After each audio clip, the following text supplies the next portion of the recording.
Welcome to BNMIT Video Podcast, Bridging the Gap, the podcast where we explore dynamic connections between education and industry collaborations.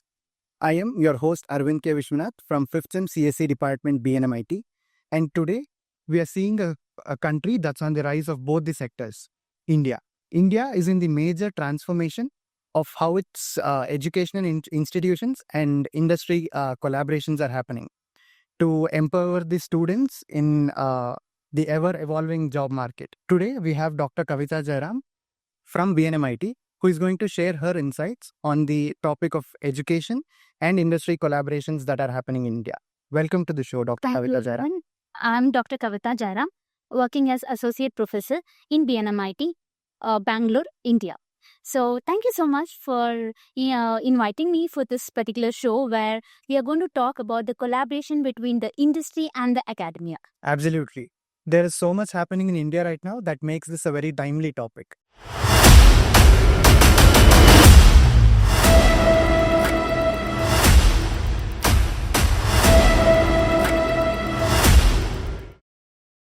So let's just start by talking about how the educational institutions and industries are collaborating right now. What is your point of view?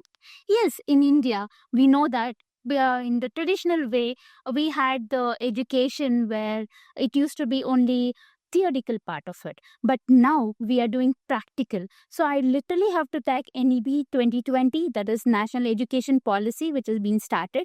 And they are basically concentrating on how to bridge the gap between the industry and our academia. So they're opening a lot of policies over here. Correct. NEP 2020 is a big game changer. Can you tell us more about how exactly the policy is shaping the collaborations? Oh, yes, I would be happy to share it. Yes, NEP gives an open arm to the academia where they can build their own curriculum, actually. So, where, now they can start working on, they don't have to sit on the previous syllabus and stick on to the same thing to be taught in the curriculum. No, now they have already opened bridge where, the industry is also coming into the academia and they're actually facing telling them what exactly they need, and then they're giving syllabus what they required for the students to be ready. Just directly take them just after their completion of 4 years of engineering. Correct. Based on the NEP policies, how are the companies responding to the collaborations? Oh, I'd say even the companies are very happy to, respond for this. And I would like to name few of it like TCS, Infosys, Honeywell, Samsung. They're so happy to come to us and say what is the syllabus they need and what is the topic which is actually very much required right now, who is going to be in taken as in freshers. So they say this is the syllabus which we need, and they're framing from the syllabus till delivering it to the faculties, training the faculties, and then also helping out if any of the faculties are facing problem, and they are ready to come and help even for the students. So they are giving different internships, and they're giving small live projects where the students are ready to work on it, and then they get the real time processing and working on the projects and how to behave and how to do the teamwork. I think these all new things the students are learning now, Arvind. Correct. You mentioned big companies like TCS and Infosys who are ready to collaborate. What about the educational institutions? How are they ready to collaborate? No, thank you so much for reminding me that. Actually, IIT Madras has opened something called as Research Park. So it is basically for the startup where they do help how to do a startup. So, in the young mind, they have lot of ideas, but they stand behind because they're so scared of all the policies what has to be done, and the government policies, there's a lot of policy and there's a lot of paperwork. So I think this research park is the starting point in IIT Madras where they can sign up over there, and they have a collaboration with all the well established companies and different academia like IICs, all different IITs. They all come together and work on how we can have more number of startups in our India. Oh, that's a fascinating example of how research, innovation, and education comes together. Now that I've talked about all the success stories, can we discuss about the challenges that come in the collaboration as well? Oh yes, challenges. Always, whenever we have any new thing coming up in the life, we always have pros and cons. So yes, the cons. First thing I would like to share is infrastructure. So the infrastructure is giving a great challenge because having the high end processors and the cloud and working on AI, all these things we need very nice infrastructure which has to be done. So I don't say that all the colleges are urged to have these type of infrastructure or facility. So of course in Bangalore, I think we are very very privileged to be in BNMIT actually, because we do have a lot of companies who are coming in over here, and they are establishing center of excellence, and where the company itself is going to give the infrastructure. So I think this has to be done even in the rural areas also. Correct. As you told, the infrastructure is a very crucial point, mainly in the rural areas.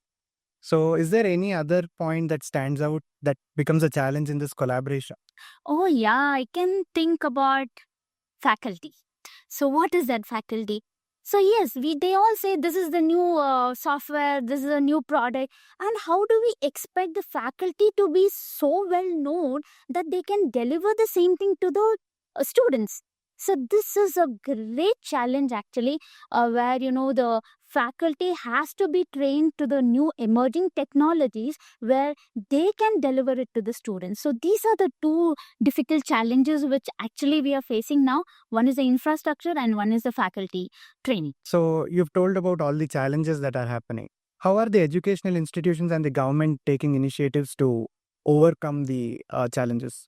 Yeah, I would like to share that our AICT and the government is taking an initiative to start off lot of faculty development programs and also skill development programs for faculty in a different level and for students in a different level. So they are doing lot of development programs, and these development programs are so well planned that the industry people are coming over here and they're teaching, and it's a hands on, and we do get to work on the live projects, both students and faculty. I think that's a great initiative from the government and AICT. So, I can see how these challenges are actually slowing down the process of collaboration. Are there any efforts underway to increase the effort of collaboration? Yes, I think I should. It will be very bad if I don't mention NASCOM actually, because it is working in both the direction for the industry and for the academia. They do have lot of training processes which has been going on, and then for the startups they are helping out because they have a membership of approximately, I think the minimum I can say 3,000 companies are the collaborative membership over there, and they all have a collaborative works happening, and they're shaping up this different type of syllabus going on and a certification training given for the students, and this is going to help develop the students different type of skills which is required for the company. So, now we've spoken about tech. Is there any collaboration that is happening outside of technology tech areas like manufacturing or healthcare? Oh yes, lot of manufacturing companies are required actually now. So they don't have one particular base, they have a number of bases. So they have lot of manufacturing bases in India, in Bangalore itself. They do give provision for students visit, where students get to see and learn what exactly is happening in the manufacturing company. Because I would like to add that my students always we are computer science, we are going to work only with my laptop, I'm not going to do anything extra. But once they had a visit for Kia manufacturing company, they're like, oh my god, we have got lot of things to do. We can be in manufacturing company, we can be in health company, we can be in different industries, everywhere computer science is required. So I think that is an eye opening moment for my students, where after visiting the company their mindset has been changed. Correct. These industry visits are an eye opener for the students. Yes. What about healthcare industry? Oh, health. Yes, I think I forgot to mention that. Yes, health is a very important feature now, because we see that all the hospitals, all the big hospitals are in the chain actually. So it is not that only they have one single hospital in one city or one country. That's it. No, they have n number of collaboration hospitals. So we need networking. So our computer networks plays an important role over here.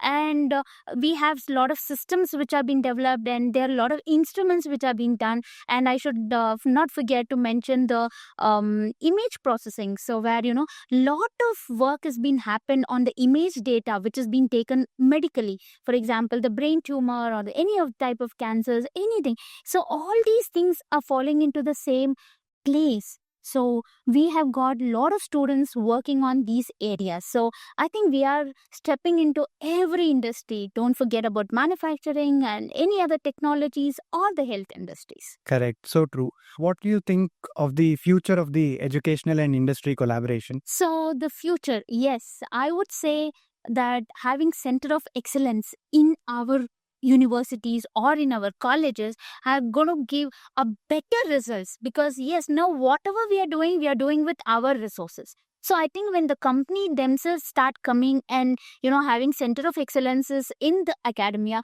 at where they give their systems and their processors and their equipments what is required, we can train the students and they don't have to spend more money on training. So usually till now what was happening, the training was done after they have done the process of recruiting to their company, and they used to spend 6 months to 1 year for training. Right. But now I think we are getting trained in the college and they're ready to be deployed for the project. Correct. The Center of Excellences is a great way to bring innovation, education, and the industry all together in the same place and empower the students.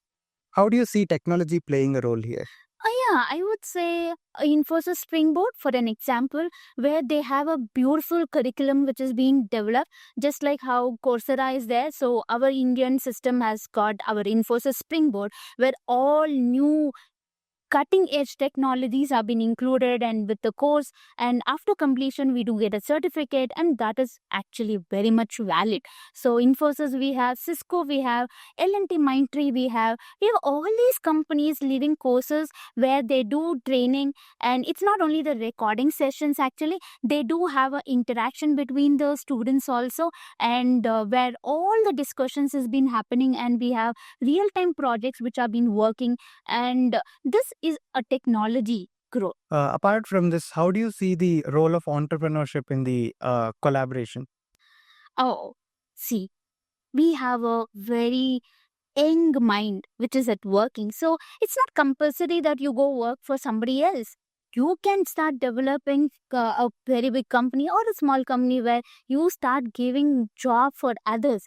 I think because you're fresh, you're having a lot of ideas in your mind going on. So I think we having an incubator centers in each colleges will give a free hand for the students start up their own company, where they don't have to worry anything about any other processes, the paperwork and the policies, the government thing, or they don't have to worry about any of these things. They're only worried only about what is the idea I'm having, how do I manufacture it, how do I code it, and how do I market it. So this is the only worry which we are going to have. So I think now we know that in all the country race we are going to have how many startup we had. So that is the developed country. So, and they don't even only worry about how many startup has been started. They say from past 3 years how many startup has survived. So that is the statistics which plays an important role in our country development. So I think we having a lot of startups is important. Yeah, very true. The startups actually easily bridge the gap between the education and industry. As we wrap up, what are the key factors that you see for the future of collaboration? Okay, I would like to say agility and the faculty development programs, the skill development program, the student development program, and having internships where students go work in a company. Or we can have another option where the industry itself comes and set up a small unit, how it is in their company. I can give you an example of IISc, Indian Institute of Science, where they have Bosch company located in the department, and they work just like how the company works. So, and usually whichever student are working in that particular project, they're all it's like they're already in the company, so they are being recruited as a employee over there. So I think these type of things where industry helps us to do the curriculum and then help us to give the training and have our internships and real-time projects going on with the students. I think this is going to be a fruitful collaboration between the industry and the academia, where our students are ready for the industry. As you mentioned, all the real-time projects are going to be a very fruitful experience for the students to bridge the gap between the educational curriculum Yes. and the industry standards. Yes. So thank you, Dr. Kavita Jayaram, for sharing your insightful experiences in this podcast. Thank you, Arvind, for inviting me for the discussion, which is a very important topic where our India is standing on the edge, and to see the collaboration between the industry and academia and the results, that's what we are awaiting. And to our listeners, thank you for joining on Bridging the Gap. If you're a student, educator, or an industry specialist in India or anywhere in the world, there has never been a more important time to explore the area of collaboration. Be sure to subscribe. Until next time, stay informed, stay authentic.